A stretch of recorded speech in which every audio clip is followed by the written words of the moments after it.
భగవద్గీత ద్వితీయాధ్యాయము 16వ శ్లోకము.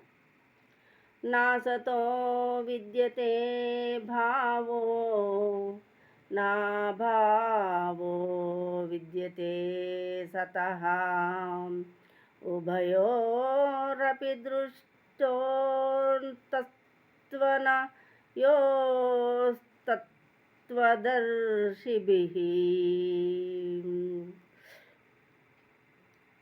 అసతః ఆసత్తునకు, న విద్యతే లేదు, భావః ఉనికి, అభావః పరివర్తన స్వభావము, న విద్యతే లేదు, సతః నిత్యమైన దానికి, ఉభయోః అపి రెండింటిని కూడా, దృష్టః దర్శింపబడినది, అంతః సారాంశము, తు నిక్కముగా, అనయోః వాటి, తత్వః సత్యము, దర్శిభిః తత్వదర్శులచే.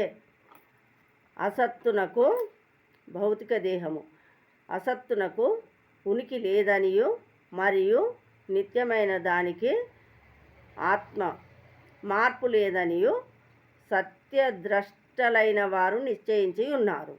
ఈ రెండింటి తత్వమును బాగుగా పరిశీలించి వారి విషయమును ధృవీకరించిరి.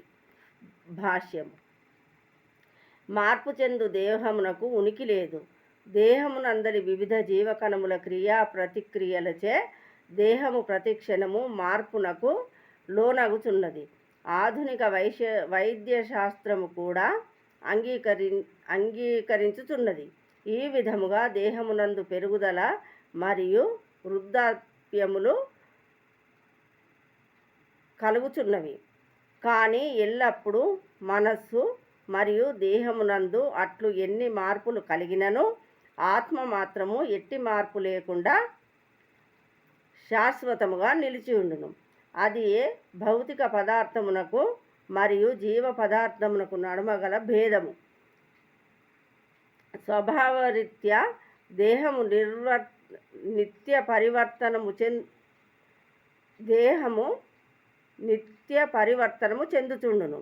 ఆత్మ శాశ్వత లక్షణమును కలిగి ఉండును. అన్ని తరగతుల సత్యద్రష్టలచే నిరాకారవాదులు మరియు సాకారవాదులైన ఇరువురిచే ఈ విషయము ధృవీకరింపబడినది.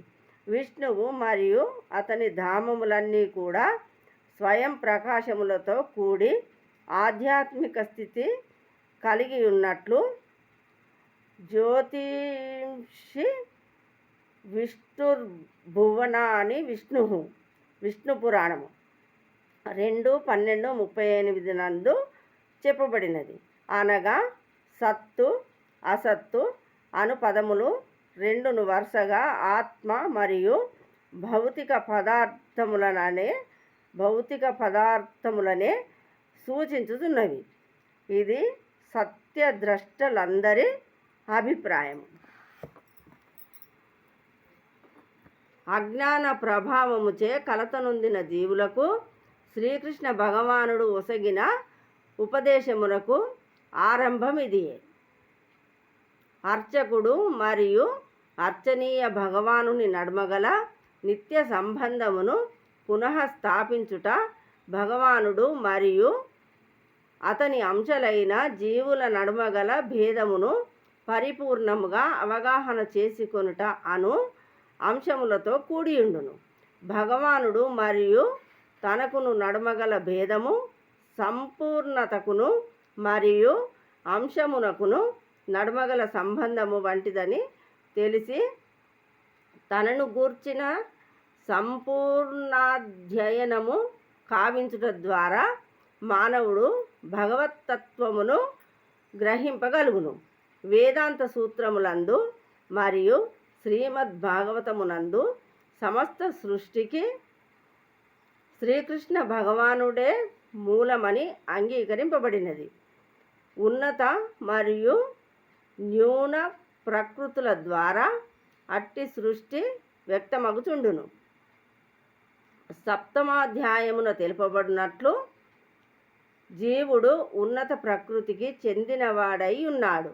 శక్తి మరియు శక్తిమంతునికి నడుమ భేదము లేకపోయినను శక్తిమంతుడు దివ్యుడనియు మరియు శక్తి లేక ప్రకృతి అనున్నది అతని ఆధీనమునందున్నదనియు అంగీకరింపబడినది. కనుకనే యజమాని మరియు సేవకుల విషయము వలె లేదా గురువు మరియు శిష్యుల విషయము వలె జీవులందరూ సదా శ్రీకృష్ణ భగవానుని ఆధీనమునందుందురు.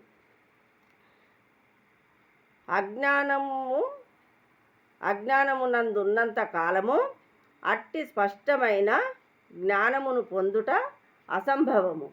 అట్టి అజ్ఞానమును తొలగించి శాశ్వతముగా సర్వకాలజనుల జ్ఞానాభివృద్ధి కొరకే శ్రీకృష్ణ భగవానుడు భగవద్గీతను బోధించుతున్నాడు. జై శ్రీకృష్ణ.